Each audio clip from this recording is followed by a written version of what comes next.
Morning to all. I'm the head of editorial from the Municipal Edge magazine. And this is our second webinar for this year in a series of 10 webinars that we will be bringing you specifically as we get into this year.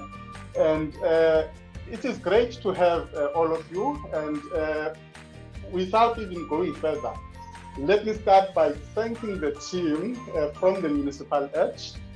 I know it's not easy to put these webinars together, but behind the background, we do have you who are really helpful in bringing out this content to our audience.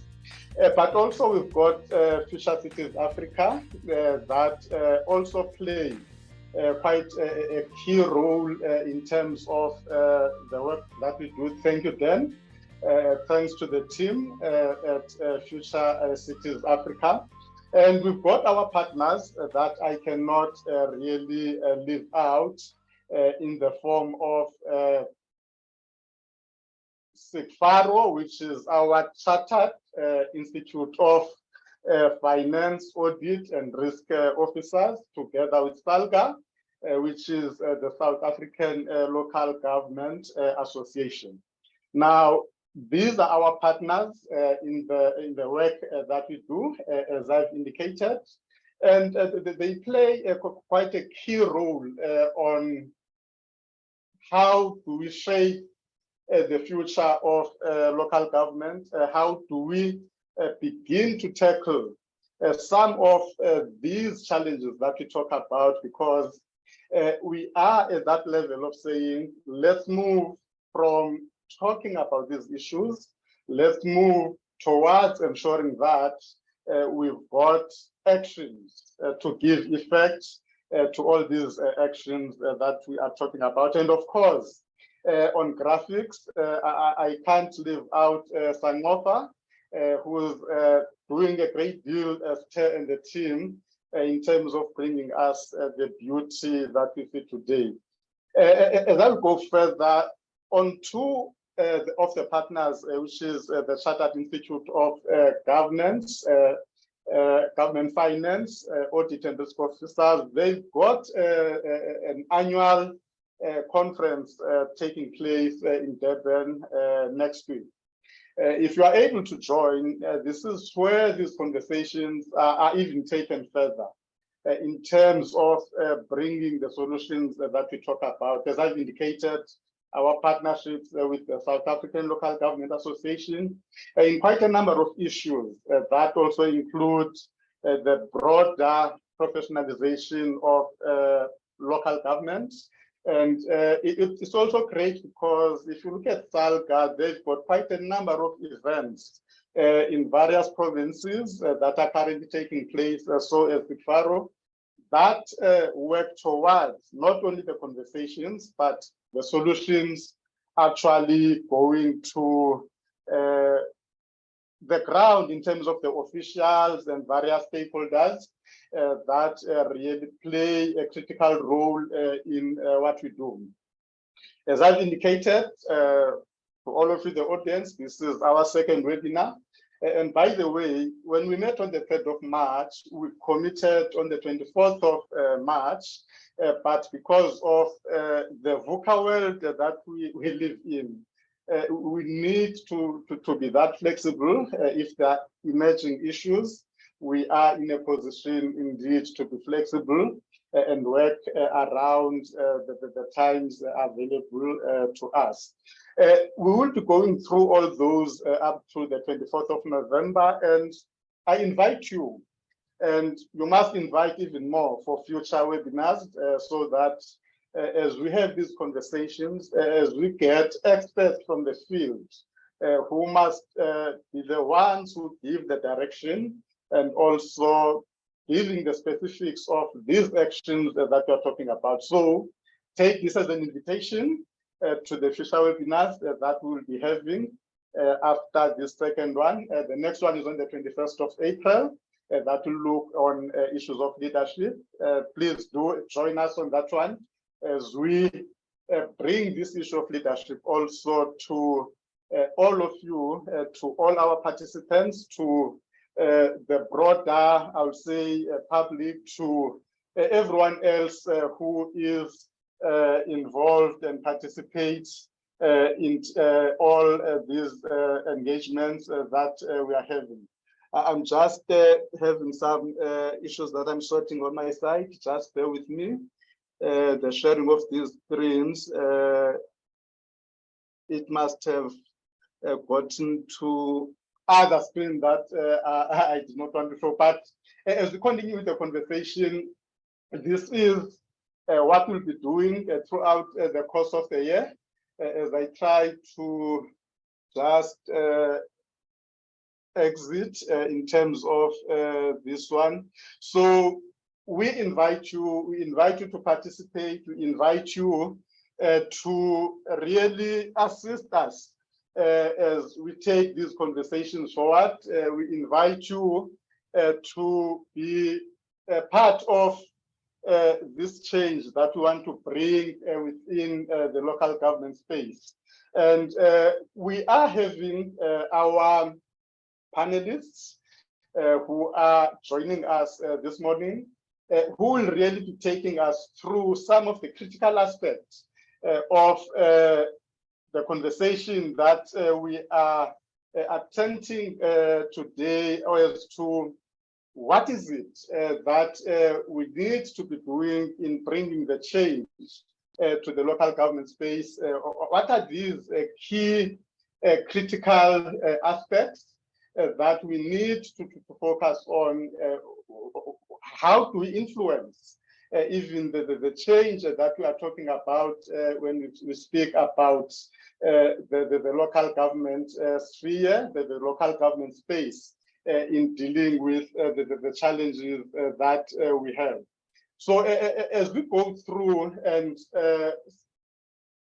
move towards bringing in our, I would say, speakers, we normally run the polls as the Municipal Edge, as Future Cities Africa, which we would like you to participate in those polls.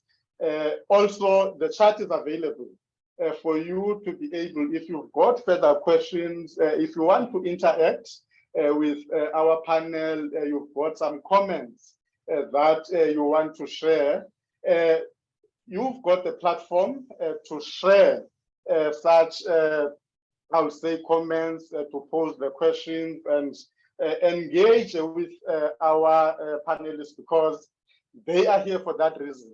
They are here for you. We brought them for you and not for us, so that you can extract that knowledge as much as you can. You can be in a position to also advance that which is quite of great importance to you. And as I introduce them, we've got Diane Cronje from the Western Cape Provincial Government. And Diane is from a program that deals with the issues of budgeting, issues of planning, that he will be bringing in the experience of the Western Cape to this particular conversation based on the processes and programs that they run. And after Diane, we've got Omden Nolte. I call him Omden on the basis, not only on the basis of, I would say, his age, and but because of the expertise that Omden has in the public sector, and he is from the Center for Municipal Asset Management. And we will be having our lead presenter or our lead speaker here from the Department of Planning, Monitoring and Evaluation, who will be taking us through the district development model, but also linking it to the integration of planning between the spheres of government, as there were the questions that came through, for an example, in terms of the DDM itself, how the planning will ensure that there is a golden thread between the national, the province, and also local government in terms of planning, in ensuring that we do achieve the ideals of integration in planning, the ideals of delivering the basic services to our communities. As I hand over to the lead presenter, and then after her, what will be happening, the questions that I've referred to, I'll just flight a few of them, also to ease the channel so that the panel can be able to also interact with some of those. But there are some of those questions, as I will get to them, I'll also indicate, because they refer to some of our future webinars, and they'll be dealt with at that particular level. Without really wasting more time, I've spoken a lot, but I thought it was important just to provide that background, and also for some of you who might be joining us for the first time, welcome. And Pia, I'll hand over to you so that you can take us through the presentation, and then thereafter I will be introducing in the panelists based also on the questions that have come through. And over to you. Thank you, and good morning, everybody. My name is Drost. I'm with the Department of Planning, Monitoring and Evaluation in a unit called Spatial Planning, and we are part of the Planning Coordination, National Planning Coordination branch in the DPME, but also have quite a number of responsibilities in relation to the DDM and support to the DDM process in overall. So what I'm going to do today is briefly look at some of the work that COCTA is doing, what is the responsibilities of DPME, how does that then link with getting the national and provincial planning systems in a way to better support local government, and using the DDM as a model to get that done. Yeah, I think also coming from a national center of government department, it's probably slightly more high level than you would normally see from almost a tangible asset management or direct infrastructure delivery perspective, but we hope that that you enjoy the presentation and that it answers some of the critical questions that you have. So just to give you a brief overview of the presentation, first I'm going to go through the objectives and principles of the district development model, then the broad implementation approach and phases, where you'll see we are slightly behind schedule, but getting there slowly. Then going to give you an overview of the DDM coordination structures.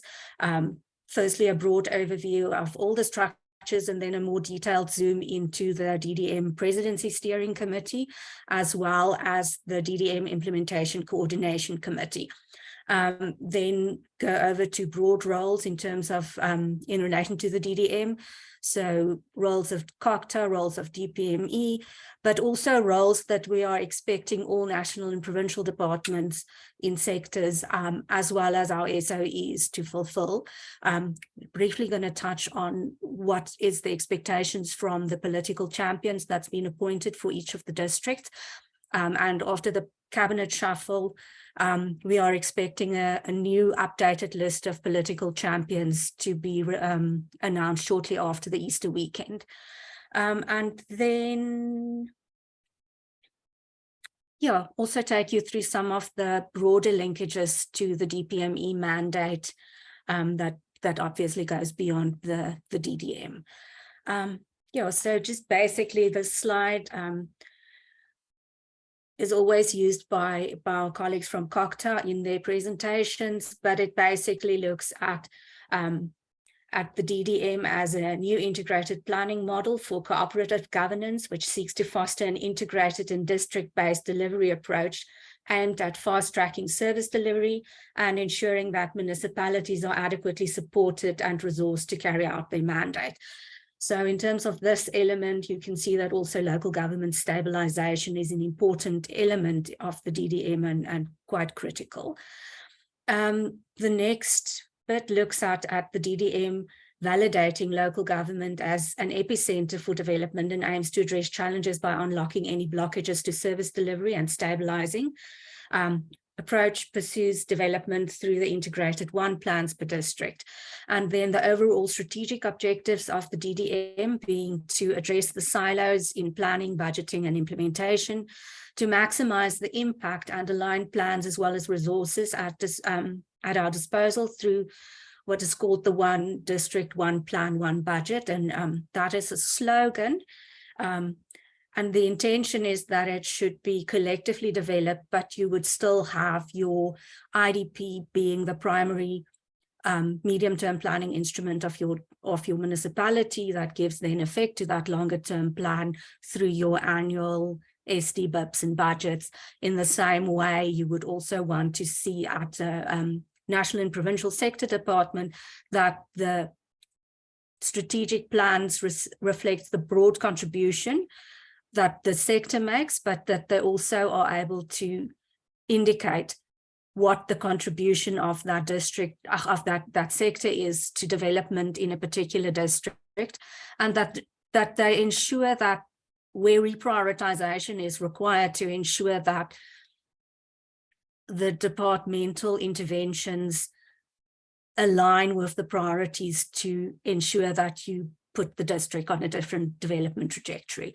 So all districts will not need the same from the sectors, and it's important for the sectors to understand that different approaches, and to also co-create plans with other sectors so that there is a collective impact of everybody's attempts at service delivery. So if we look at the broad phases on the approach, we basically have 4 broad phases, with the one being the establishment, which was the 2019 to 20 process, piloting, which to some extent is still ongoing, the institutionalization, and sustainability phase. So if we go broadly through the objectives of each of the phases, during the establishment, the objective was to obtain approval for the DDM concept and to mobilize stakeholders. The output was a concept note, broad intergovernmental and private sector consultations, a DDM concept note approval from Cabinet, and then the establishment of national and provincial DDM intergovernmental coordinating structures, and then COCTA national and provincial DDM teams that was established, as well as the appointment of the first political champions for the various districts.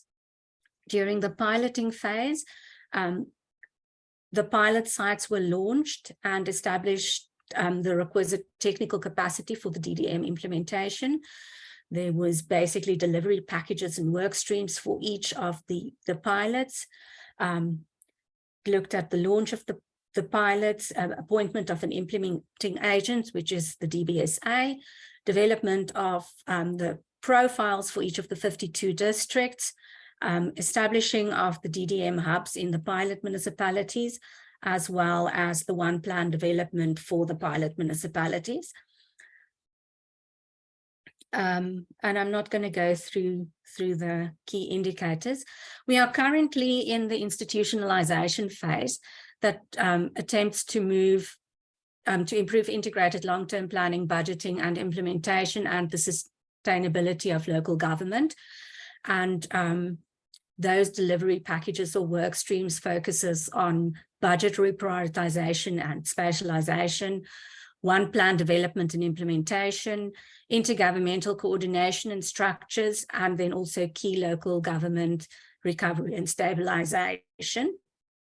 There is work around the integrated monitoring system is still underway, but we've got a, what do you call it, a beta version, or so it's not launched yet, but there's quite a lot of work that's gone into that. IGR structures that's been established to strengthen and align the DDM approach. There is also a series of regulations in relation to the Intergovernmental Relations Framework Act that spells out how to enter into implementation protocols to and to also guide and support joint programs and joint implementation. Then if we look at the final phase, which is in sort of beyond April 2025 and onwards, is to improve the quality of life, transform district or metro economies, to further enhance the institutional and financial sustainability of local government. Also then the delivery work streams of one plan implementation and monitoring, IGR coordination and structure, as well as local government stabilization. Then also COCTA will be reviewing the underpinning strategic objectives and focus areas for the institutional phase and the sustainability phase based on lessons learned. And yeah, we learn them as we go along, and quite many of them. But if we look at the overall district development model coordination structures, we know that the president is the overall champion of the DDM and has appointed the Minister of Cooperative Governance and Traditional Affairs as the implementation coordinator or champion for the DDM. So at the executive command level, we have the Interministerial Committee on Service Delivery, as well as the President's Coordinating Council, receiving feedback from other structures and inputs, and then giving guidance on those going forward. At a national level, we've got the Presidency Steering Committee on the DDM, where it's chaired collectively by the DPME and COCTA at DDG level, and the members include the Presidency, COCTA, DPME, Department of Rural Development and Land Reform, as well as SALGA. Then we also have a DDM Implementation Coordination Committee, which is chaired by the DG of COCTA, but also with key other national departments, selected national cluster chairs, as well as provincial DGs, GCIS and SALGA. Then there's the COCTA Technical Min-Mix and the COCTA Min-Mix. At a provincial level, there are provincial DDM technical committees, provincial COCTA technical Muni-Mix, the provincial COCTA Muni-Mix, as well as the Premier's Coordinating Forum. And then at the municipal level, there are district hubs in some cases that have not been established for all districts, and primarily at this point almost not much beyond the 3 pilot sites. But there's also district or metro DDM technical committees. The district municipal managers forum also have responsibilities in terms of the DDM, as well as the district mayors forum. I think then in terms of this slide, I'm going to skip over. I've touched on the committee itself, which is the DDM Presidency Coordinating Committee. The purpose of that committee is basically to provide strategic leadership to the institutionalization of the DDM, to look at the localization of the MTSF, which is the medium-term strategic framework, which is our medium-term plan for taking forward the objectives of the National Development Plan, which is the long-term plan, and then to provide oversight, monitoring and evaluation, to coordinate and mobilize government resources for effective implementation of the DDM, and to also facilitate rapid response or actions and interventions through district profiles, planning processes, and ongoing stakeholder engagements. That particular committee has got 5 work streams at the moment, the one dealing with catalytic projects, one dealing with integrated planning and budgeting, one on monitoring, evaluation, and the management information system, then one on communications and stakeholder management, and I see I've got that twice instead of having the political champion support that's convened by the presidency. If we look at the purpose of the DDM Implementation Committee, which is the one that's chaired by the DG of COCTA, it's to provide overall intergovernmental coordination, support and guidance on the implementation of key DDM processes, also to monitor the implementation of the DDM. And that's the direct monitoring, whereas like the PSC, it looks at the systems and processes. And then identify and resolve identified blockages as it relates to obtaining and securing of sector department commitments, and specifically also development of one plans and the implementation thereof as or through implementation protocols, and then to track the impact of one plans to establish and determine how it is addressing service delivery challenges, unemployment, poverty, inequality in each district and metro. So if we then look at the overall role of COCTA in the DDM, they need to enable integrated planning and delivery in all district and metro spaces, and with the DDM looking not as the district and metro space as an administrative entity or the responsibility of only that district and its local municipalities, but rather looking at the geographic space of a particular district as an impact zone for all of government interventions. Also need to mobilize all sectors of society to participate in the DDM and coordinate the implementation of programs in projects in spaces within the framework of the DDM. And there you may be aware that the DDM basically have identified 6 pillars that it stands on, or core transformation areas, which are all multidisciplinary areas that requires collective contribution in order to resolve those developmental challenges and impact. And then also produce regular reports on the implementation of the DDM in the various districts and metros. We also report quite regularly together with COCTA to Parliament as well as Cabinet. And then looking at specific roles of the DPME. So we do have a planning oversight function over national and provincial departments, where we basically provide the framework for strategic plans and annual performance plans of national and provincial departments, and then also guidelines for the preparation of the strat plans and APPs. We also incorporated requirements around the DDM within the framework, and we do assess compliance with national and provincial departments with DDM requirements. We also provide additional guidance where gaps are identified.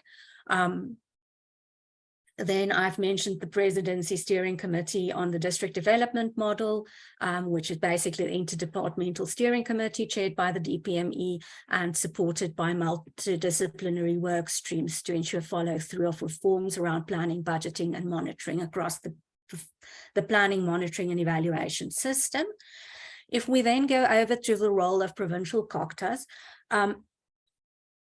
they are responsible for allocating dedicated officials and teams to drive the development of the one plans for each of the district and metro spaces, to manage the process of the review and the updating of the one plans, to provide strategic guidance to districts, local municipalities, sector departments, and other stakeholders on the updating of the one plans, to convene technical and political one plan structures and intergovernmental working sessions, to facilitate engagement with key stakeholders, including the private sector and civil society on the one plan.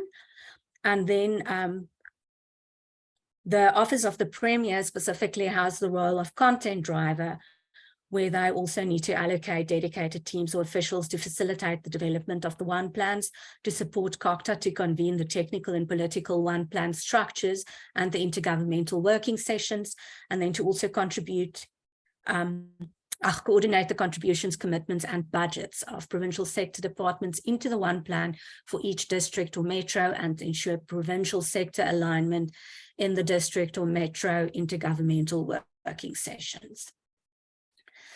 If we then proceed to look at the role of government department and state-owned entities, institutionally, sector departments are expected to reflect the DDM in their strategic plans and annual performance plans.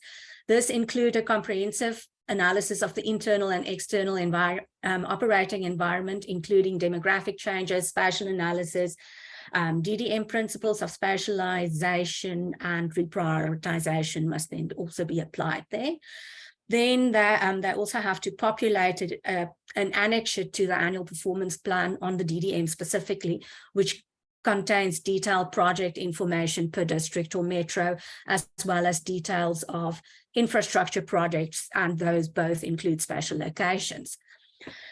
If we look at the district metro, just quickly to go back on institutionally on those two elements, basically DPME has also developed guidelines for geospatial referencing to assist departments in providing meaningful spatial data on the location of their projects. And then we also collectively with COCTA developed guidelines for the localization of government plans in the context of the DDM. So those basically give more guidance to the three spheres of government on how to work together better, how to participate, but also focusing on the DDM structures and how various stakeholders need to engage with those. Then at the district level or metro, there needs to be allocated dedicated officials to participate in the one plan development process for each of the districts and metro. They need to participate in the intergovernmental coordination and planning structures and sessions at national, provincial, and district or metro level to provide sectoral perspectives and to ensure that the implementation commitments or projects are shared with all stakeholders, including other sectors, provinces, municipalities, etc. And then from a communication perspective, the departmental communication strategies and plans must include the DDM as an all-of-government approach and an operating model to improve cooperative governance in line with the DDM communications frameworks that's shared through GCIS. Departments must also develop comprehensive communication plans to support the profile and the work of the DDM champions, and then DDM communication must be dovetailed into ongoing departmental programs and standardized into an item for reporting in monthly cluster reports. Then also departments are expected to support their ministers and deputy ministers in the allocated DDM districts and work with provinces and the relevant district or metro governments and coordinating structures, specifically also to ensure that the political champions are effectively playing the role that they're supposed to play in relation to the DDM. If we then look at what those roles and responsibilities entail, the political champions are appointed by the president based on national level deputy ministers and ministers in cabinet. In some provinces, the premiers have also appointed an MEC counterpart for the districts to also support work in that district, specifically from a provincial perspective. The roles and responsibilities of the political champions are to provide political oversight and support to improve cooperation and collaboration across the three spheres of government to implement the DDM, to provide strategic guidance for the development and implementation of the one plan, to contribute towards institutional stabilization of the allocated district and the reprioritization process that seeks to respond to urgent institutional and governance gaps, the development priorities outlined in the specific district profiles. They are also responsible to work with sector ministries and provincial MECs to provide support to unblock and bring to the surface any issues that may hinder progress in the implementation of the DDM, and also have to promote transparency and accountability on the implementation of the DDM. If we then look at the DPME roles and responsibilities, specifically in relation to the institutionalization of the DDM, which is the phase that we are currently in, it really does talk to mainstreaming the DDM as a model and approach within the overall planning system. So in terms of the revised framework for strategic plans and annual performance plans, amendments has been made to include provision for DDM projects and APPs are assessed for that. We have not seen good compliance in the APPs, but we continue to do the annual assessments, continue to find out reasons for poor levels of compliance, and also then elevate the findings of the APP assessments to the political level for addressing. Also, improving alignment between planning and budgeting. I've referred earlier to the geospatial referencing guidelines as an enabler for spatialization. Also, the guidelines for the localization of government plans, which is a how-to guide for participation in the DDM for the 3 spheres of government. And we have also worked on a policy framework for integrated planning that looks at all 3 spheres of government and planning responsibilities around those, and how to better harmonize the interface between the planning activities and processes as well as outputs. If we then look at improving the alignment between planning and budgeting, DPME develops on an annual basis what's called the budget prioritization framework, which is a key input into the national budget process. Departments at a national level are therefore required to consider the budget prioritization framework as part of their budget submissions, and the budget prioritization framework are also then part of the budget deliberations, where Treasury remains the lead. The BPF has outlined the DDM approach as being a key priority for departments to consider in the development of their respective plans, and it should be supported by the appropriate resources, which is human resources as well as financial and other. So as indicated, National Treasury remains responsible for the coordination of the budget process across national government, while the provincial treasuries coordinate their respective budget processes across the provinces. There's also various planning committees that are used to improve the alignment across the budget process, as well as the development of institutional plans. And then there is a work stream on the Presidency Steering Committee on the DDM, which is working towards improving integrated planning and budgeting. And that's, yeah. If we then move over to some of the responsibilities of beyond planning in DPME, the district development model is also part of the priorities of the medium-term strategic framework for 2019 to 2024. And our sector monitoring unit then has a few high-level indicators that they track on a regular basis and then report to Cabinet on those indicators and performance of the various stakeholders against the MTSF priorities on a biannual basis. So, and in terms of the DDM, the finalization of the institutional arrangements is considered, monitoring the implementation of the DDM plans through the integrated monitoring system for accountability, and then also the development of one plans in the district and metro municipalities. If we then look at the coordination and oversight responsibilities, it's again is the Presidency Steering Committee, but then also the DDM is also a standing item on the agenda of other DPME planning coordination structures, including the National Steering Committee on Integrated Planning, which is a structure where the provincial offices of the premiers and others responsible for planning at provincial level are convened and basically discuss matters to achieve policy coherence across the spheres. We've got the National Planning Forum, which is a forum comprising of officials in all national departments that's responsible for the development of strategic plans and annual performance plans, so that institutional corporate planning function in government. And then we've got a similar structure, which is called the National Planning Community of Practice, which which basically convenes the institutional and corporate planning units for government entities as listed in Schedule 3A and 3C of the PFMA.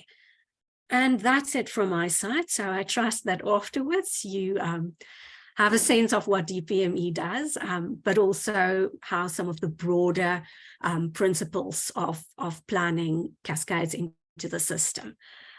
Thank you very much.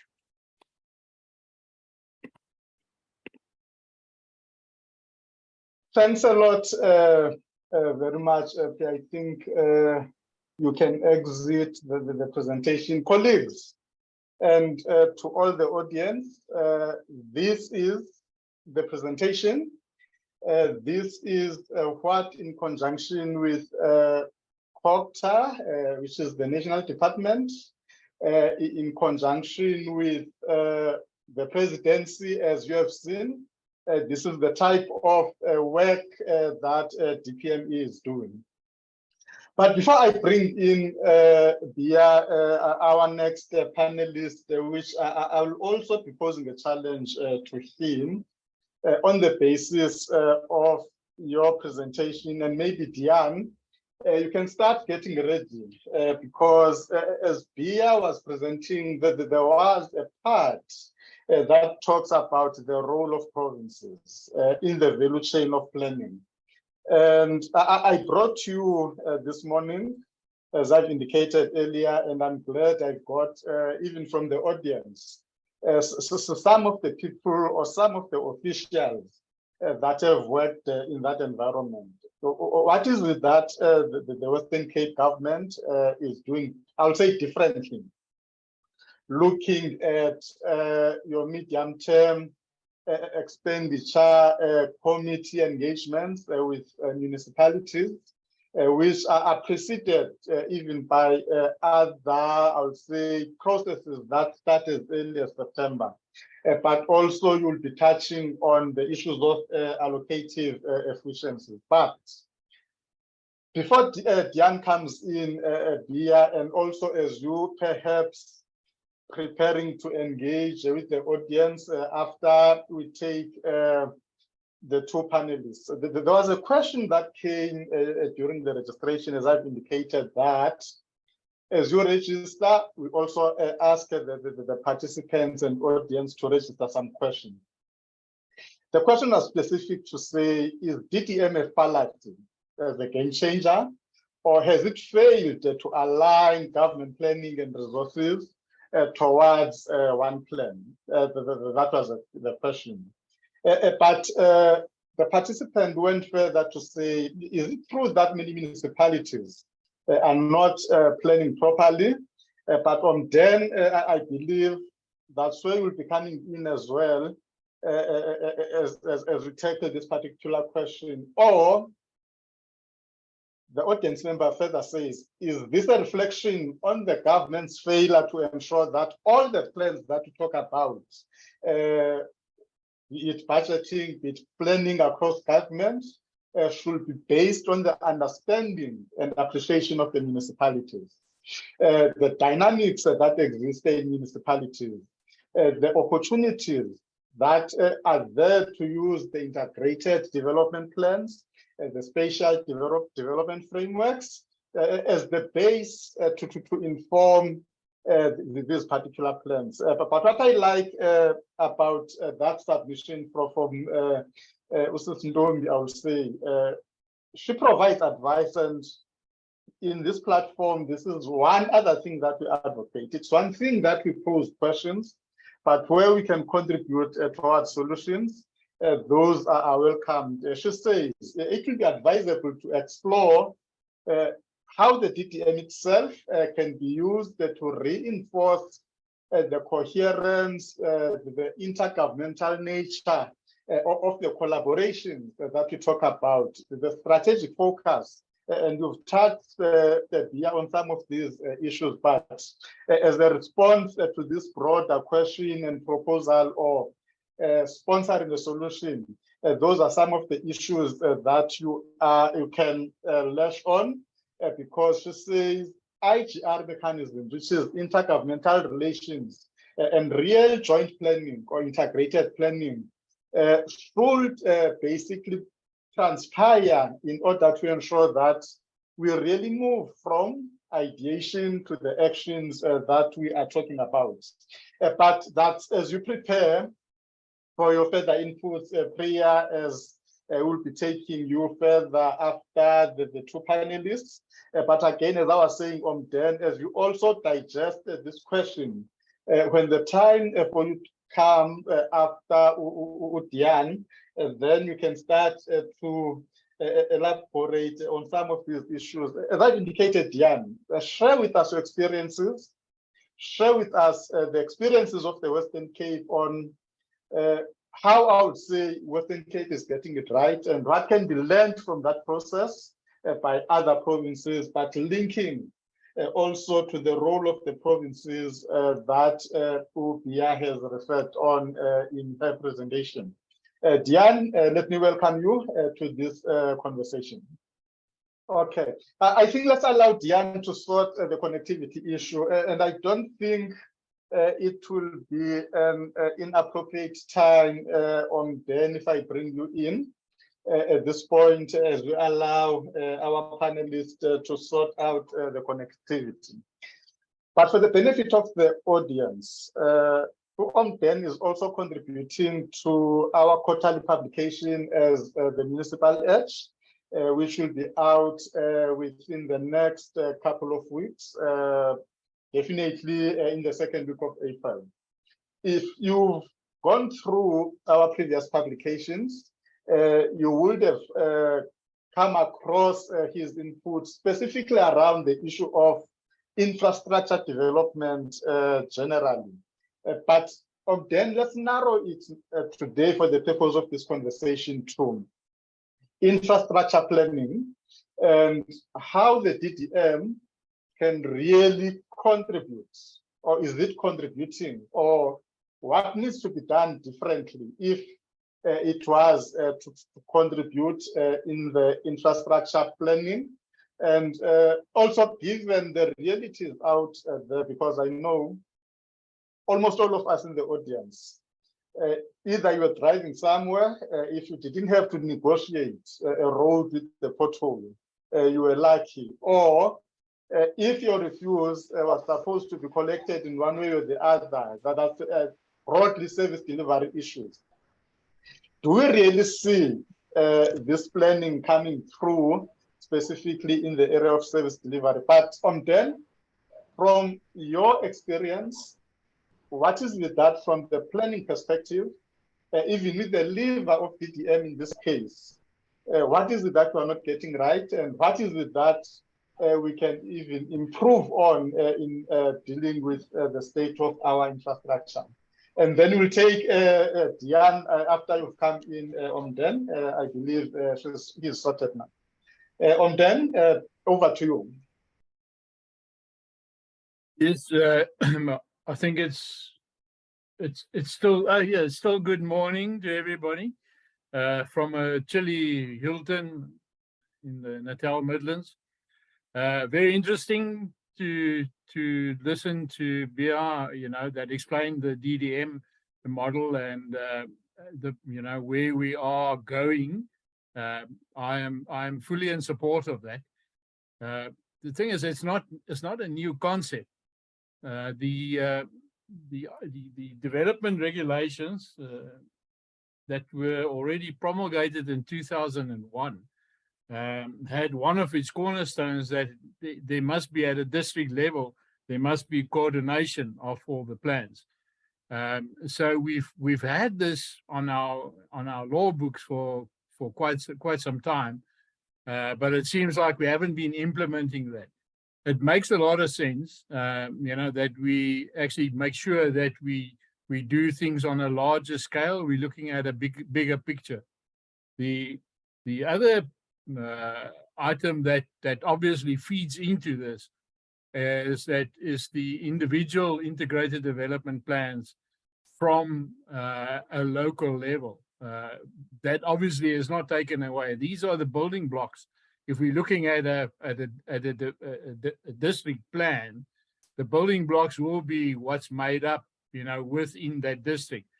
And that involves the communities as well, because with the IDP processes, we involve, community participation, but also the other role players. And I think that's something that hasn't really happened. And I like the idea that DDM and the whole process now is making it mandatory for all the partners to get involved.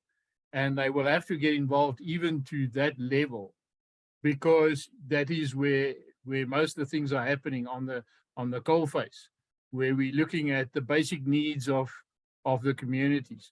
So the one thing that I also noticed is that, and I think some of the development planners has been referring to this, the Spatial Land Use Management Act, which came out in 2013, made provision for, and that's in section 20 there, that the spatial development framework must be part of the IDPs. So what is happening is that municipalities on a local level are complying. They're preparing a spatial development framework, but it does not inform their financial plans. It doesn't go the next step. And the financial plans not necessarily inform the budgets at a local level as well. So these building blocks is very important for us to get, everything then making sense, where we can say our district model will make a difference to that old gogo living on the hill there, more than 200 meters from the nearest river. Looking after our grandchildren. The other item that's also, I think, is very important at this stage to look at is that we have fairly new councils in place right through the country. So all of them have a chance now to put in some extra work to make sure that they produce something new. They don't have to follow up with the old IDP. They should actually refresh that, look new at that. And we have a few things in place that can help that. We've had a recent national census that gave us new demographic information that we can use in all the planning that we need to do. And then the new councils have, I think, another 3 years. So they have more or less their medium-term expenditure framework to look at and say, okay, we'll make a plan for the rest of our term to make sure that we can get to the basic necessities, the most important aspects, that we can address that now. Running with that, obviously, is from the 1st of July 22, we had the implementation of the municipal staff regulations. So that puts us in a place where we should be looking at how does that fit in with our planning going forward. What staff do we need? What operations? How are we going to do that? What mechanisms in terms of the system acts we're going to use in supplying services? And the very important aspect that we don't necessarily always look at is the social economic development of the communities. Those two actually go hand in hand. No use building a house, serviced house, and there's nobody inside it that can win any bread, and there's no money to send the kids to school. That's what, we have to make sure that we address all these aspects. So that is, for me, from a local level, that's where we need to get our planning as sharp as possible, and then we can integrate with the other departments, all the other role players. I think in this situation where we are now, obviously Eskom is a critical role player, but even more important than that is water. You can survive without electricity, but you cannot survive without water. So there are a lot of things to think about, and I fully support the idea that we tackle this on a larger scale. Very happy that we are involved from a national level. The president's office got involved. That we can do plans on a bigger scale and implement that. But it's the building blocks that will be important. Start at the local level. Think about that old gogo living on the hill, looking after her grandchildren. I'll leave it to Dion to carry on. I've said enough for now, I think.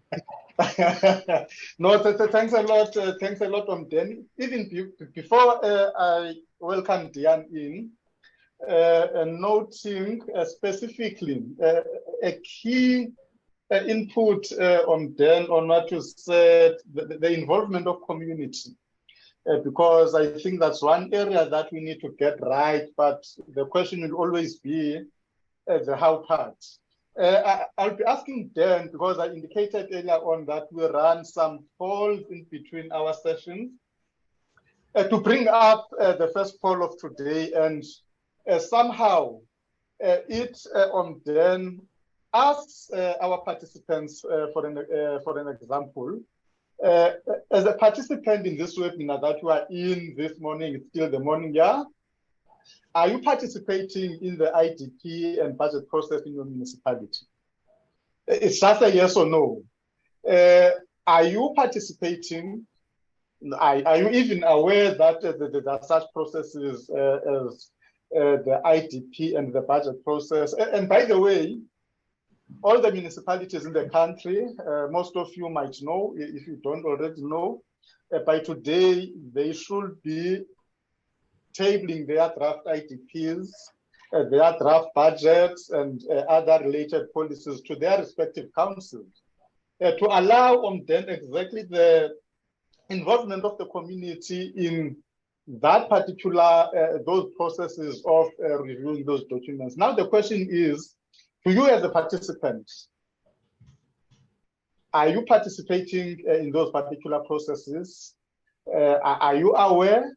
And do you even know that there are such processes that are taking place within your respective municipalities?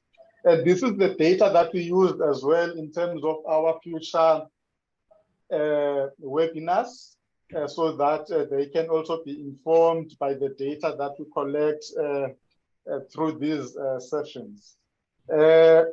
Are we voting? How are the votes going then? For some reason, I can't see the voting on my side, or it could be these technical issues. I'm not sure. Zolani, it's neck on neck, but yes, 46% and no, 54%. 64% has voted. Okay, but even the no. Yeah. Okay. Because that was the point. Even if they know, because I understand we've got a mixture in our audience. It's officials from various spheres of government. We've got even some from civil society. We've got some who showed interest from the private sector as well.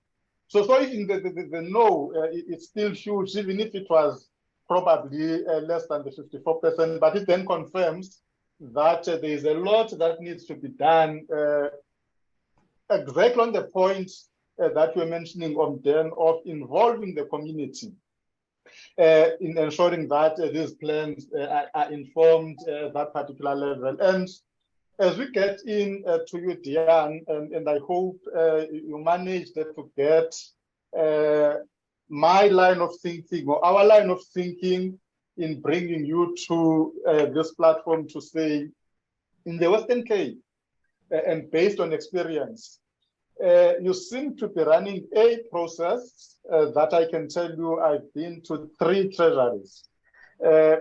In as much as the other treasuries are running the process, it's not to the extent that the Western Cape is running, which I want you to share with us the experiences of the Western Cape. How are you making it work? Because if you talk about intergovernmental relations, coordination, ensuring that there's that synergy between the province and the municipalities, somehow you are getting that part right in the Western Cape. But as you tackle that matter, look at the issues of, because that's more the planning part of it, but in terms of the allocative efficiencies of the budget itself, because we are about planning and then budgeting, in as much as the focus is more on the planning side. And as I get to you, and I'll ask my guests in the panel to start looking at the questions, those that can be answered via typing them. Let's do that for the interest of time, but those that can be or will be answered live, you can indicate as such. Let me welcome you, Diane, my brother, and thanks for honoring us with your presence this morning. Thank you, ZZ. I'm just checking. Am I audible now? ZZ? Yes, you are, and we can see you. Geez, fantastic. Sure, I was having to, because everything is ticked and green here on my side, but it seems that the audio is not coming through. So, Chairperson, good morning, and apologies for my belated, introduction. Just maybe a quick word for those of the colleagues who don't know me. My name is Diane Cronje. I am the Director for MFMA Coordination in the Western Cape, basically responsible to pull together all of the MFMA related activities across our department. So, Chair, thank you very much just for really inviting me here this morning, and I really value these sessions. I think what is so nice about it, it's a safe space where we can exchange ideas, and not all ideas are correct, but if we exchange ideas, is the only way really which we really learn and collaborate and can drive these issues forward. So, Chair, it's so difficult actually to think where to begin. I made copious amount of notes here in terms of what Bia was saying, what Dan was saying. So maybe where to begin, and I think that let me maybe contextualize it like this. Where I can start off with is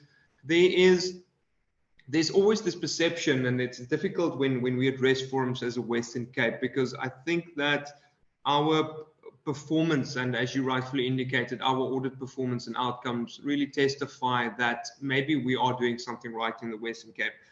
But it obviously also sets the bar quite high. And we're very wary of that perception. We don't think of ourselves as anything special. We really just endeavor to, as Dan indicated, to really change the lives of the people out there. And I think a lot of the times, because we're not necessarily a frontline service department, that gets lost. People think that the changes I make in my little office here in Cape Town, but I wish you can see this beautiful view here of the mountain, that I don't really have an impact. But Chair, so overall, I think maybe this is where I want to go with this conversation is first of all, this idea of the constant pursuit of excellence. Maybe we're getting to the point, and like I'm saying, I'm posing these questions not as a right or a wrong answer or position on anything, just to make us think critically about this type of discussion, is that whether service delivery or adequate service delivery is almost like a utopian idea. We pursue something, and like the pursuit of excellence, it's almost like a never-ending goal, and it's something you chase, it's something you pursue, but in the back of your mind, you almost acknowledge that that's what keeps you driving. But as we've seen with the certain, maybe that is something that we should start to look at with our various service delivery models, especially we've seen what they're doing with housing, to formalize services, to informal settlements, etc., to realize that the idea to provide everyone with sufficient services is maybe an utopian idea, that we need to start to looking at improving our efficiencies and effectiveness in our various service delivery models. So maybe just where I wanted to start with this idea. But Chair, and I want to link on to what Bia was saying earlier. I think that we're also quick to refer to this constant or promote this notion of co-planning and really co-budgeting and co-implementation. It's a very nice, it's got the 3 C's, got a very nice ring to it. But maybe, Chair, and this is really what we're trying to look at here in the Western Cape. Again, just to think of how can we better deliver the services, that aren't we just paying lip service to this idea? And I think fundamentally for me, the important element here is what I really want to convey is the concept or the difference between what we mistakenly assume is co-planning and budgeting is ultimately just cooperation. So, Chair, cooperation, and not to go into too much of the elementary data, but I mean, cooperation is just telling me this is what I'm doing in my space, this is what I'm doing in my sphere. You're not taking joint ownership of something, you're not pooling resources, you are not necessarily taking joint responsibility and sharing the risks. Whereas opposed to, I think that the proper intention of what Bia so very well articulated, this concept of co-planning, budgeting, and then ultimate implementation, is actually collaboration, where the collaboration really implies, and I would like to think it's shared ownership and interest of a very specific outcome. And I think that is constantly, when we engage our municipalities as a provincial treasury, we try to take cognizance of that, to say it doesn't help you go into an IDP forum and you say, guess what I'm doing here in my space? I'm building a school here. Health, what are you doing? No, I'm building a hospital there. It's all fair and well to pull that together in a joint plan or a document, but unless we are really going to move beyond that and focusing more on co-implementation, and co-implementation, Chair, as you know, we are co-implementing. You implementing where you are, I'm implementing where I am. So what we're trying to drive throughout our various processes is to almost move away from the concept of co-implementation, but rather targeted implementation, targeted planning, targeted budgeting, and targeted implementation to maximize our achievements. We all know how this goes from a spatial development plan perspective. Pia, you referenced this earlier, that you plan to build a school. After you've planned, you've budgeted, and you've implemented 6-7 years down the line, where the original need was for 1,000 children, there's now 2,000 children in that area. So again, we're almost like trying to play catch up constantly. So, and the only way that we really believe that we're going to get that right is, I mentioned, to transcend that concept of cooperation, but to really embrace collaboration, really to get together. And I think that is absolutely in principle what the DDM is trying to achieve. As per a concept, if we are operationalizing that so well, it's probably an open question. And I think that is purely because we misunderstand what it really means to pool and come together for a specific service. And Chair, maybe just to end off on my contribution, and because I think it's an ongoing discussion, is one other thing that we're really trying to emphasize and drive. And Dan, this is to link onto what you said. The old adage goes that figures don't lie, but liars will always figure. And it's something I try to keep in the back of my mind. We really drive, and Chair, you would know from your time here, we really drive and pursue socioeconomic intelligence as a way to inform integrated planning and budgeting. But I think a lot of, let's say, maybe people or institutions really underestimate what that is. And we see it when we go to the budget assessments. We see when and by socioeconomic intelligence, I mean, Dan, you referred to it, the new demographic information that comes through, new information on high school dropouts, on the number of ambulances in a specific area. We often find, and it is obviously a generalization, but we often find in engaging with municipalities that they embrace the socioeconomic intelligence that we provide them, but they don't always have the necessary skill or capacity to internalize that and make adequate policy responses. So coming back to where I started, to go almost full circle, Chair, is this idea of full service delivery. Resources are scarce and it's not endless. And the only way which we can really allocate these resources in an equitable and a fair manner is by relying on this evidence-based approach towards budgeting. And that means absolutely nothing. It's just a nice word, we throw that out, if we don't make sure that the sound information or the building blocks of this data is there. To maybe end off, Chair, one practical example is that, for instance, in the documents that we develop, we've got this municipal economic review and outlook, and we develop socioeconomic profiles for each municipality. And maybe the rest of the colleagues would be aware, but National Treasury in 2020 took up that initiative, and they rolled out socioeconomic profiles to all municipalities in the country. So one thing that we, for instance, realized, we intended an IDP engagement last year where we indicated to some of the staff at the municipality that your high school dropout is about 60%. And they said, well, what is that? That doesn't really relate to service delivery for them. And I was really shocked to hear that, because for us, Chair, and again, I think the colleagues understand, but if a child drops out of high school and they don't have a qualification, they're not being absorbed in the labor market. And then there's an extensive range of influences or repercussions that basically flow from that. That child must go work. It's a single parent household. So the knock-on effect of something so small is absolutely tremendous. And ultimately, if that young person is not absorbed in the labor market, they need to drive a one-person head or household, then they rely on indigent support from the municipality.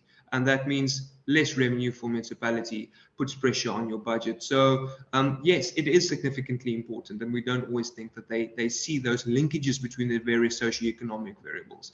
So Chair, that's maybe just a kickstart from my side in a nutshell. I'm here the whole time, so let's maybe take this conversation forward. Thanks, Chair. Okay. No, thanks a lot, Diane, for those inputs. And I don't want to dilute what you've said in a bigger scheme of things, but also bringing it to the audience that when we talk about this planning, it's for me a challenge. If you get, for an example, as much as we say the councillors need capacity, a situation where you are having a council at a community level or within the municipality as an institution who doesn't understand these processes on how they should unfold. I was in another conversation midweek in the evening where a typical example was made, and it drew me to the processes of the Western Cape, because this question comes from a particular councillor saying, we engage with the municipality in terms of the needs of the community, and the clinic is one of them. But as we bring up the issue of this clinic that needs to be included as one of the priorities, then the officials are saying, no, building the clinics is not what we do as local government. But if one looks at the process of the Western Cape, as I've indicated earlier on, to say around September, I would say October, the relevant departments descend down to the districts and municipalities on that basis of collating intelligence as they are about to embark on allocating their budgets. What are the needs that are known to those particular districts, of which that clinic would have been part of the priorities that get filtered through the system, be it education and you name them. So it shows there's still a lot that needs to be done at those particular levels by some of the provinces in bringing that model to fruition. And going to our Q&A now, and this will be quite the very interesting session, because we've got the questions, and then some of them begin to touch on some of the notes and questions or comments I would have made. Linking to my initial comments and submission here, we've got questions that are specifically, I would say, directed to DPME, or I'll say a national government broadly. We've got a question from Cameron that, yes, you've mentioned low levels of complacence in implementing the DDM, I assume, in terms of the model. Then can you elaborate on how does COPTA plan to address the complacency, which links to what Ashraf Adams is also raising in part of his submission, without going through all the pretext of that question. But he has got a question to say, where, despite these many years of implementing a DDM, can government provide an example where it has led to improvements in basic service delivery, or even an example where it has prevented the state of entropy that will relate to the human relations, how the staff within municipalities, has it improved because of this? Yes, that's a soft side of the many challenges that we are sitting with.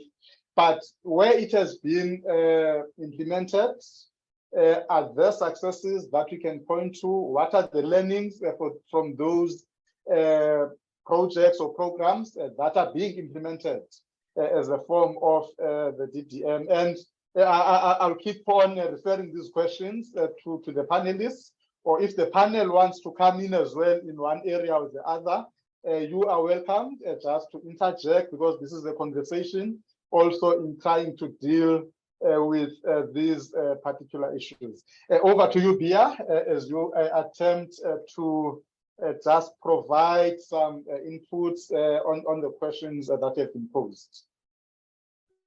Thank you very much, and thank you to Cameron for the question. In terms of the low levels of compliance, the first thing that we did was to produce a guideline for to support participation. So as DPME and Cooperative, we worked collaboratively on that. What we have then done is to look at also awareness of the guideline and obstacles to its implementation. So we are now working through why.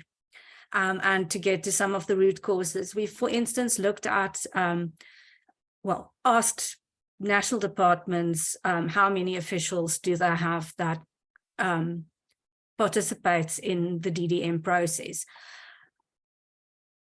And then obviously by implication, the direct participation in municipal planning processes. And most departments gave us a 0 to 5 person answer on that. So it's clear that departments are underestimating what is needed in order to work collectively. And we obviously need to then find ways to address those findings. Departments have also asked for more training on these issues, but I think it's also, so it is something that departments initially did not understand. I mean, we know that the DDM was introduced fairly quickly and not necessarily adequate time for people to really understand what it means from them, how it relates to what they're supposed to do in any case. I think Daniel indicated that, or alluded that many of these things have been in the regulations all along. So, and I fully agree with him that it's been in the legal framework all along, but we've really had serious challenges with national and provincial departments playing their part in towards municipal service delivery and support. Ashraf, I'm sorry that it was exhausting, and I do hear you that there are so many bureaucratic layers and reporting and coordinating committees. I think another person raised the number of coordinating committees. And then we complain about capacity when we're all sitting in meetings when we're supposed to do our work. So I think those comments are noted. We are raising those issues and also looking at what can be done to rationalize and reduce the IGR burden. What we are seeing, though, is that every sector wants to be the king of what they are busy with, and wants to call everyone to contribute to their processes. And there's not necessarily capacity to deal with that. And we will have to look at ways and means of rationalizing. Collecting evidence, obviously, on some of these and working through it so that we have a solid basis for how we move forward and the necessary evidence to sell it. But yeah, I think I'm gonna stop there for now. Thank you. Okay, so thanks a lot, Priya, for that particular response. And perhaps, if I may come in specifically when it comes to the capacity of states, and it's something that we really need to deal with as a collective. I say we because I'm a citizen of the Republic. That we've been talking about building the capacity, building the capability, professionalization, and we even have some webinars as this platform, 2 of them in the previous year. And our first webinar this year was on professionalization as well, but looking specifically on, do we have a problem with the curriculum, which I believe there is a general agreement? Then why don't we review then the curriculum so that it begins to address this issue of capacity that we are speaking about? But on the capacity building and training as well, yes, we've got initiatives. I keep on saying we because I still feel like I'm a public servant. There are those capacity building and training and everything else that gets provided. And in the first webinar that we had on professionalization, I believe the National School of Government quoted about 40 billion rands that has been spent over a certain period of time, just on capacity building by the state. The question will be, are we then spending the money that we should be spending as government towards the right things? Are we having the right people? That's another question that we need to ask. Are we having the right people occupying the right positions where these decisions and planning should be taking place? I know I'm going on and on and on, but even it begins to address some of the questions that are coming through, specifically from the audience. And as I'm coming to you, Dan, and I will be allowing Diane to come in after you. But after this round, we'll take another poll. The issue of, even if you look at the comments on Dan, you look at some of the questions that have come through, there is this element of public participation that for some reason or the other, we don't seem to get it right. So from where you are and now probably commenting or responding as a citizen and not as head of a development and knowledge management within the CIMAM. What needs to be done differently, be it by governments, be it civil society, if that's the case, but be it as citizens as well, because this talks about us getting involved in our capacity as citizens, as you have also mentioned the involvement of community earlier on.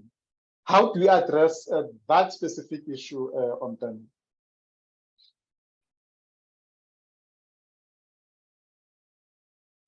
It's a tricky problem that we have in the country. I think we've let it drift away from the intention of the lawgivers, for a long period of time. Our legislation is very clear, and for many years we've had good directions on what we should be doing, but we haven't been doing that. So I've just been on a nationwide tour with our practice guide on asset management, and a very important part of asset management is the planning cycle. So that obviously, and we've tried to instill that at the various provinces to get municipalities to acknowledge that you cannot expect somebody in the back room to be in charge of asset management planning. It needs to be the management team as a whole. So those silos that exist at a national level and at a provincial level, they're very much in place at a local level as well. So that is where our first target is to make sure that we get the management teams to work together on the planning aspect.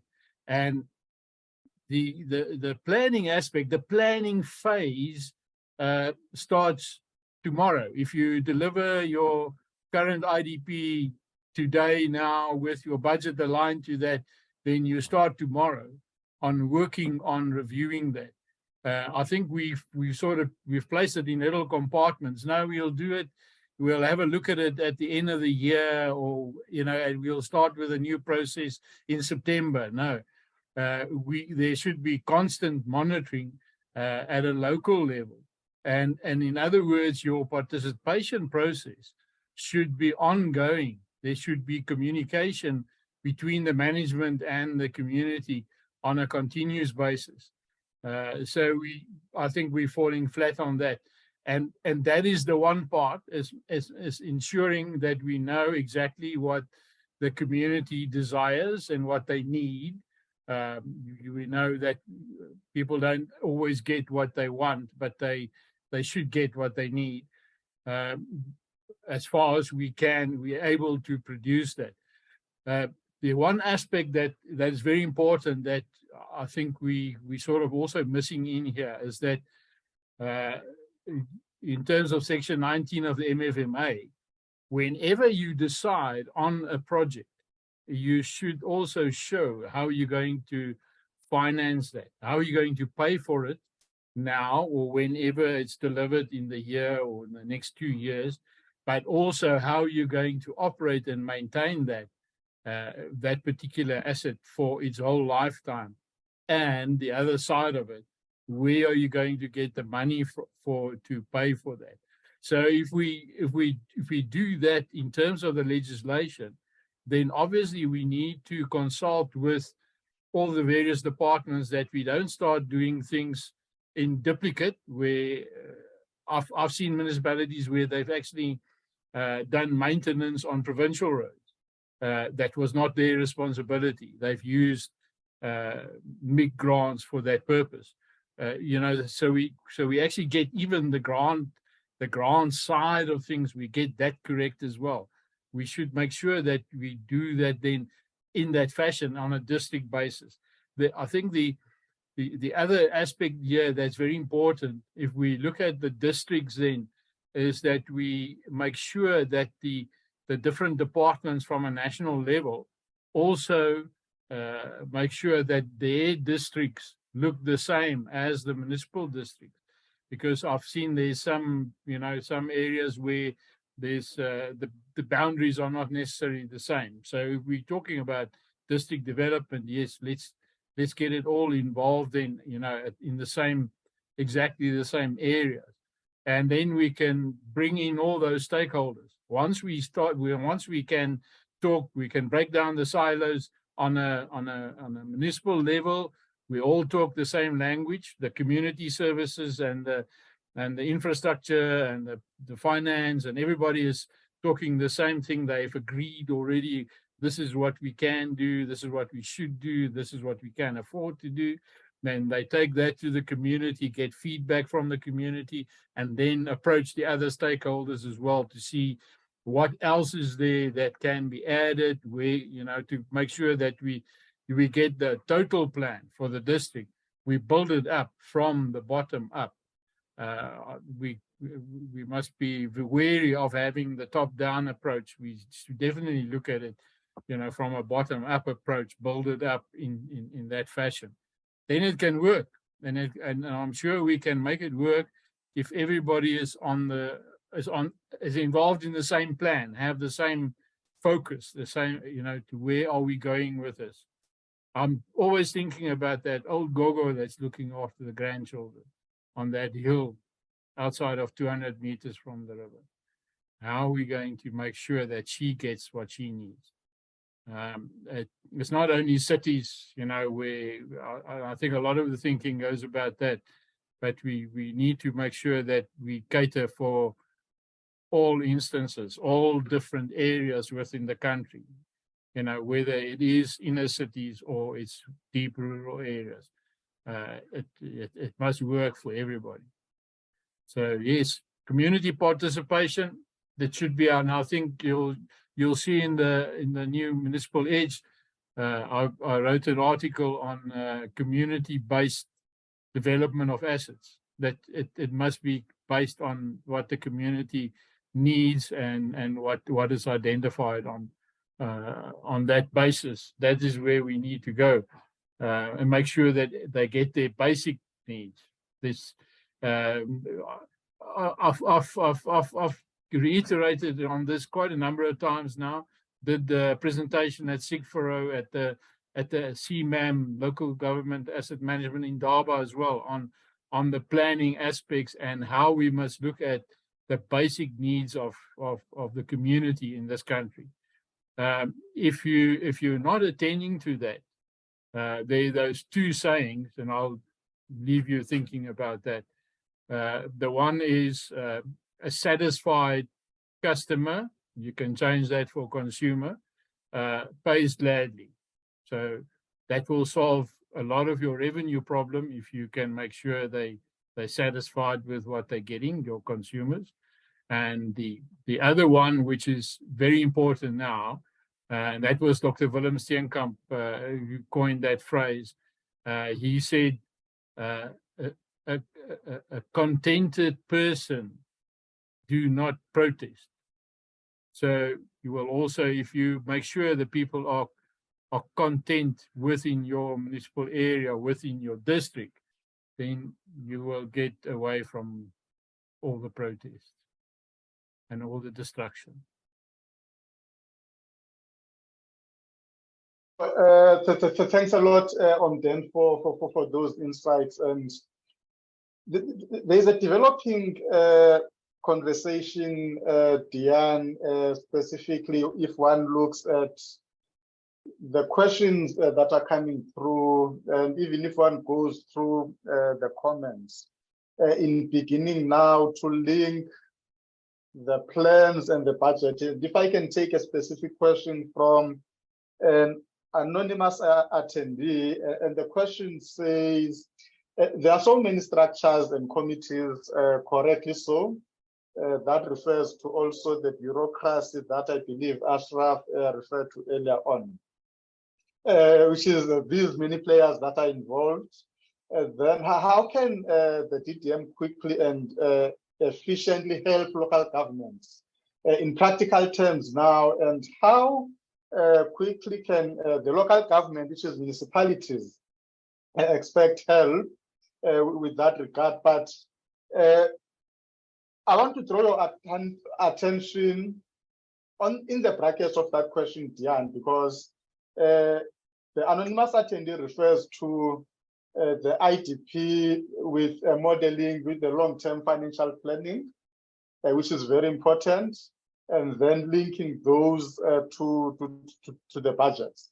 And again, drawing from your Western Cape experience, you can also put in some of the work that you are doing through the IDP engagements, through, you mentioned earlier on, the budget assessments that you will be doing. How's the feasibility and more helping municipalities as well? Because probably for the benefit of the anonymous attendee and some in the audience, in municipalities, any reform or any change that comes through, it's always a problem, and it touches on the issue of the capacity that we spoke about.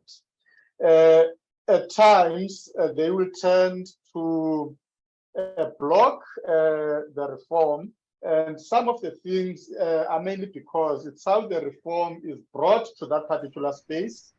Is everyone brought on board in terms of the reform? And as you might have noted from Bia earlier on the DDM, in terms of the timing and related issues. But Diane, if you can just that particular part, and as you attempt that, there was also a comment that came, I believe, earlier on. Let me just check. It might have been Craig that.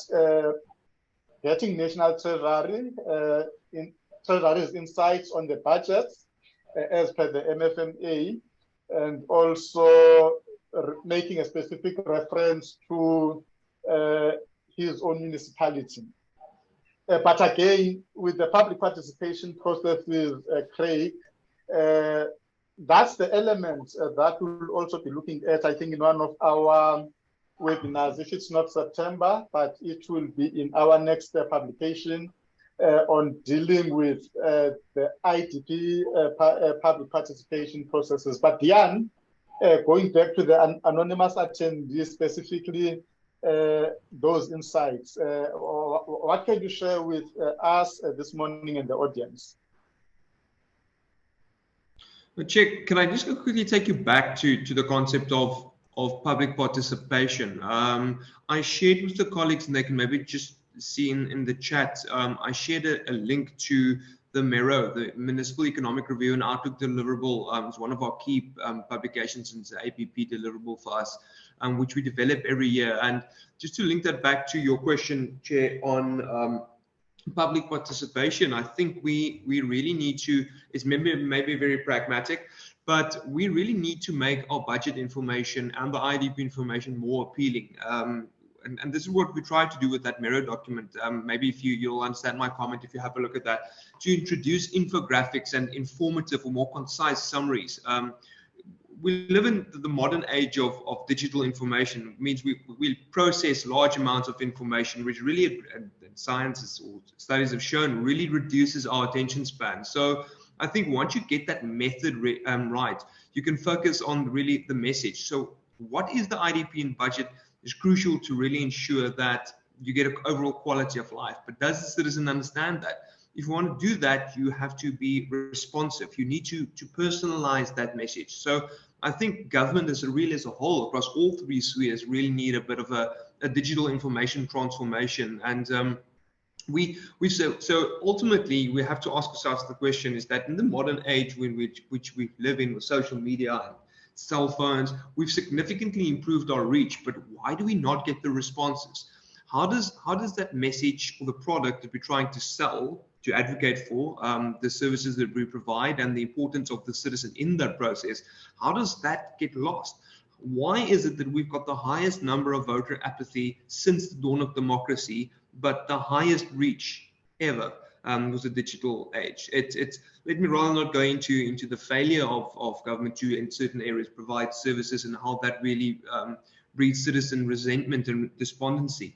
But just to get back to that, I think what we're trying to do in the Western Cape is we're trying to nuance that message to make the information more palatable for your citizens. And by responsiveness, I saw the other day how the mayor of I think it's Cape Town, how he is actively, when they tabled the budget, how he is engaging and actually on I think it was on Twitter or something, where he responds to queries from the citizens. It shows responsiveness, and that to a certain extent will address this apathy issue, that you've got a government that really listens to me. And then if you tell me, how can I improve my life, is to participate in the budget process. And that now the emphasis, the importance of public participation, that if I continuously drive the pothole in my area, then it will ultimately be fixed.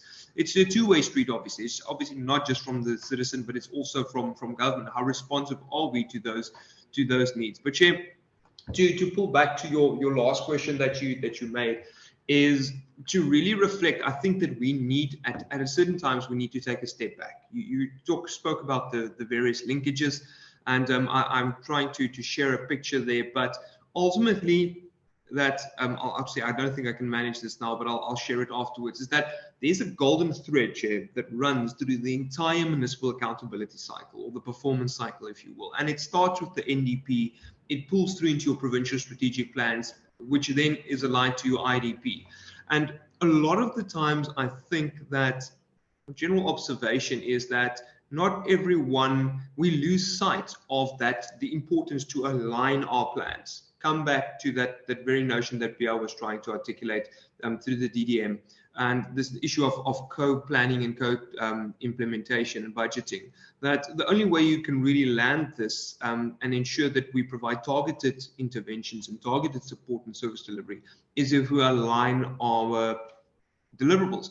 And the sad part of this, Chair, is in the discussion that you and I have had offline as well, is that this is the fundamental principles of public expenditure management. There's three key legs to expenditure management, of course. It's aggregate fiscal discipline, allocative efficiency, and operational efficiency. And I really want to focus actually on that allocative efficiency, which it really in turns, it attempts to link the budget allocations according to certain predetermined strategic objectives or priority areas. That essentially applies that, and coming back to what I said earlier, the resources aren't really allocated in no arbitrarily means, but allocated and distributed in pursuit of a specific mandate or a specific purpose. And how we try to land that, and you spoke about the linkages, Chair, is that we try to ensure these days, and it's easier said than done, is that the outcomes of one planning process really feeds into, and this is what I try to emphasize with this golden thread, feeds into the other planning processes. We so often have an engagement and we think that we had a very good conversation, but there's no tangible action steps at the end of the meeting. And what we try to do, and we really try to put a bit of an emphasis or focus on that, is we obviously, the colleagues are aware, we come just now from the mid-year engagement process. For us, we call it the time process, technical integrated municipal engagements.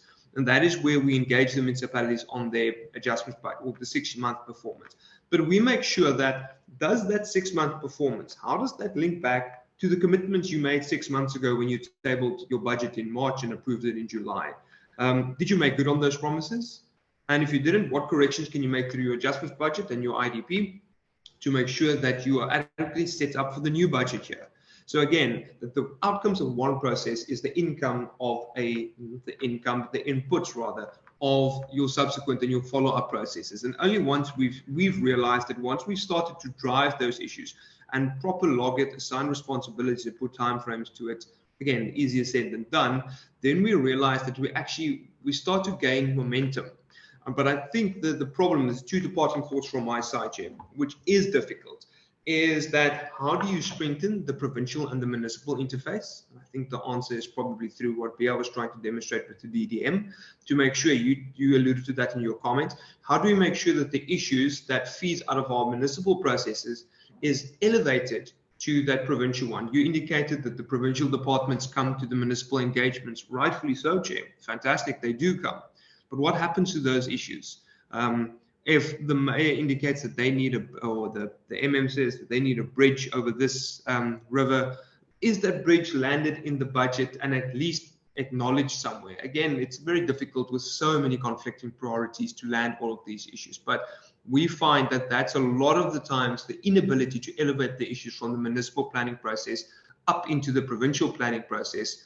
Again, it's supposed to be coordinated, but it doesn't always work like that. We find that that is a big reason why we don't always achieve the necessary successes. And then lastly, it's actually the very first question I put down when Bia was speaking, is that maybe I'm a bit pessimistic, but I think that the only way we're really going to land this is if we, in future, align the budget years. If we are able to actually join the provincial and municipal budget years, because I always get the sense that we're trying to play catch up. If we won't really deliver and action and operationalize that concept of co-planning and co-budgeting if we don't have a consolidated budget year. Some inputs from my side here. Thanks.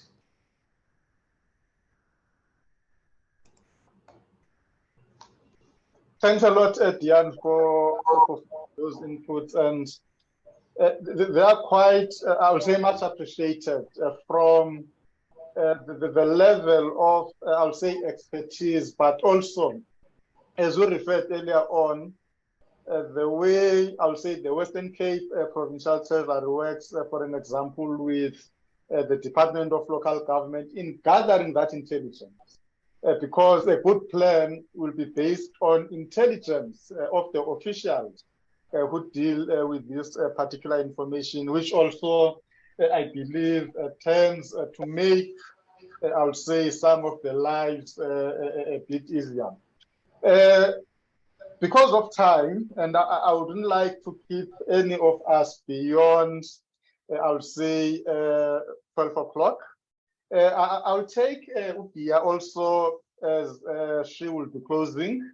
There's a question that I didn't really get a response on, which also came from one of the audience to say, Bria, where the DDM has been implemented, because there have been flagship projects through the DDM. Are there any successes that we can draw there?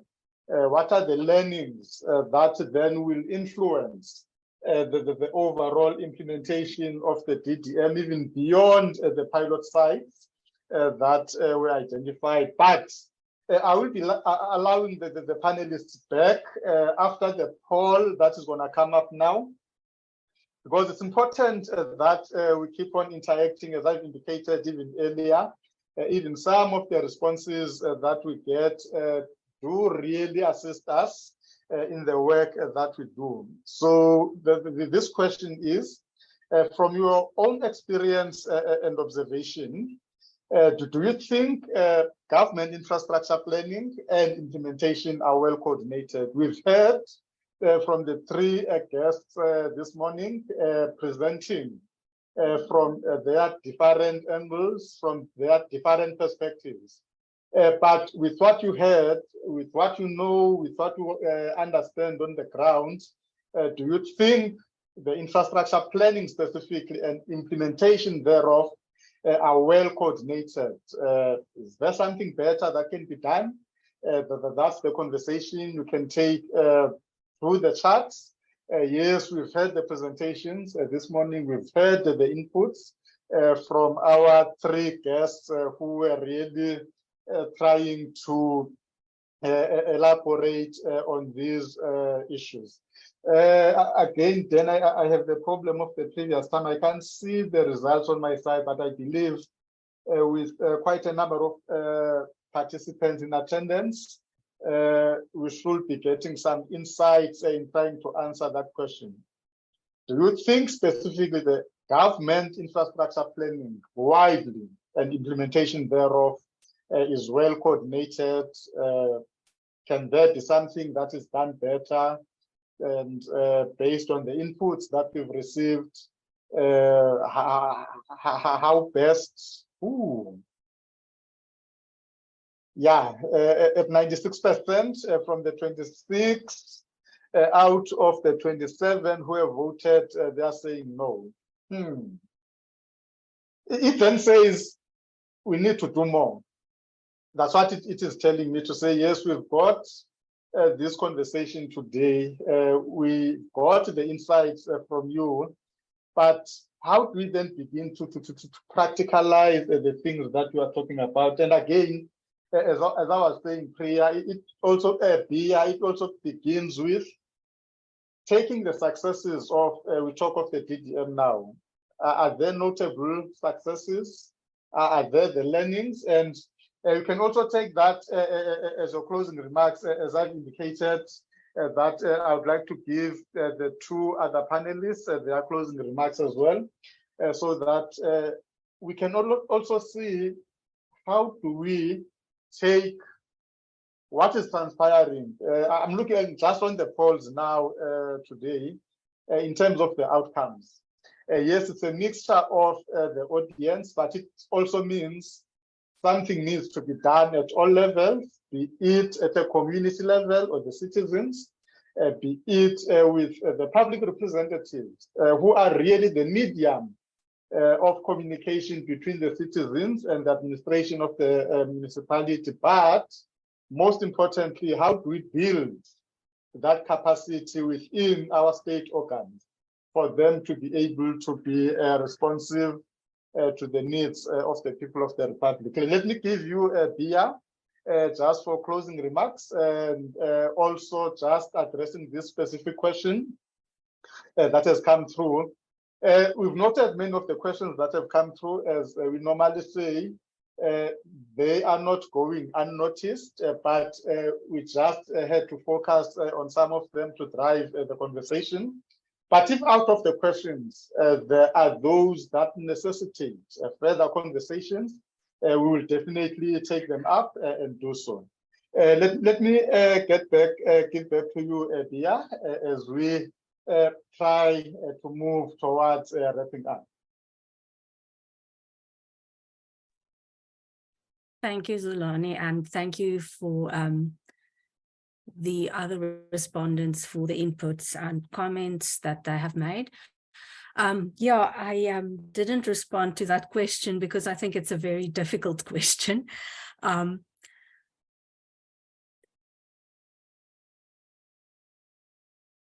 I think one of the positive outcomes is that we have center of government departments talking to each other, which they have not necessarily done in relation to the national and provincial contribution to municipal planning and budgeting efforts.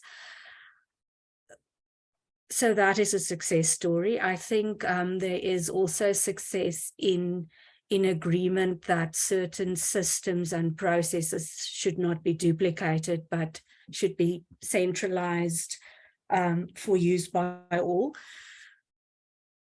In terms of tangible district level success stories, I think that would differ from one district to the next. Depends a lot on the political champions, but we have seen, for instance, ministers working with unemployed youth in some of the districts and looking at how they could possibly assist it with employment opportunities. So I think that's a very tangible, and that's in the case of Fazile Derby. So an initiative that says, okay, we've got a challenge here. How can this district model assist by getting the political champion involved in issues on the ground? I think one of the other issues or positive spin-offs, which I think is not necessarily a spin-off of the DDM, but it could be linked to the work of the DDM and those at the district level specifically, is the work that MISA has done around the state of municipal infrastructure and the assessments on those to determine how much support municipalities really require in terms of provision and maintenance of infrastructure, but also where you see decay in infrastructure because of inadequate maintenance and things like that. So I think that's an important, also sort of bigger spin-off. Yeah, and if I were at more of the district specific engagements, I think I might have been able to give you more examples. But I also think it's a process where we are starting to sort of bring the political and administrative interface across the three spheres closer together, where in some cases it's sort of revealed that different factions of, ignore the initiatives by each others, and that makes it difficult. So there are many issues in the broader environment as well that makes delivery difficult, and I think this allows us to surface some of those issues and pull them through to the highest level. But yeah, let me leave it at that, if that's okay. Thanks. No, that's okay. That's okay, Dia. And once more, thanks a lot for embracing us with your presence in this conversation. And we hope to have many more in future, because one of the things that is coming out, and as you might have also discovered, these conversations also help a great deal in the decision making within the government operations, and also at times getting or receiving direct inputs or views, advice from the very same officials which I normally call foot soldiers in terms of implementing government programs. And as I give you the closing, the time for the closing on Ben, also thanking you, and you've elaborated specifically on the issue of public participation, or what could be a parting shot just for the benefit of our audience. Yeah, thank you very much. Yeah, for me, it starts there. It starts at the bottom, and I think I mentioned before. For me, it should be a bottom-up approach, where we go on the ground and find out from the communities what they need, and then the management teams, and that's yet again where it starts. And I think Bia's referred to that as well. Where they're getting cooperation or collaboration from the different departments. I think we should have that at the municipal level as well. Because they, departments are doing their own thing. They each have their little kingdom, their little silo where they operate, and we should build bridges there and make sure that we collaborate, cooperate, make sure that we have one plan, even at a municipal level, not different aspects there. I think Dian also touched on something which is very real, the timing. I think I touched on the areas where we can make sure that the areas are demarcated for all different departments the same. But you also touched on a very important aspect, the timing. We always have this timing difference between national departments, the fiscal year and the municipal year. I'm not sure which one will be the best to follow, but that's something definitely that needs further investigation, and that can make our lives easier in the future. But yes, thank you very much for this very insightful session that we've had again today. Thanks a lot, Wansubo, Dan and Dian, as we go to the close, and also it will just be your closing remarks than anything else, because you've provided quite a lot. And to our audience, we continue to appreciate you. We continue to appreciate your inputs. I know when you registered, some of you had some questions, but let me tell you this. Those questions, and I picked on a couple of them. There was one on the audit outcomes.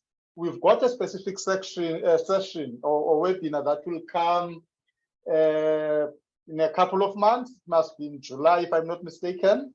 We will be talking about the audit outcomes, and I believe that question will be better dealt there. And also there was another question that was also specific on one of our future sessions that we will be having, and that specific question was more around, let me just refresh my thinking, the issue of, yes, I think we've dealt even intensively in this session, the issue of community participation, where communities also need empowerment. But again, on that one, we've got a session scheduled, as I've indicated, sometime in September, that will be dealing specifically with that item.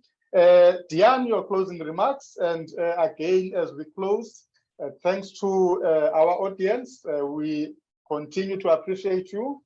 Make it a point that you keep checking these, I would say, conversations, because they get uploaded to the channel of Future Cities Africa on YouTube if you need one. But because you've registered, you will also be receiving the link. Share that link with some of the people that you think might benefit from it, given the information, given the conversations that transpire in these particular sessions.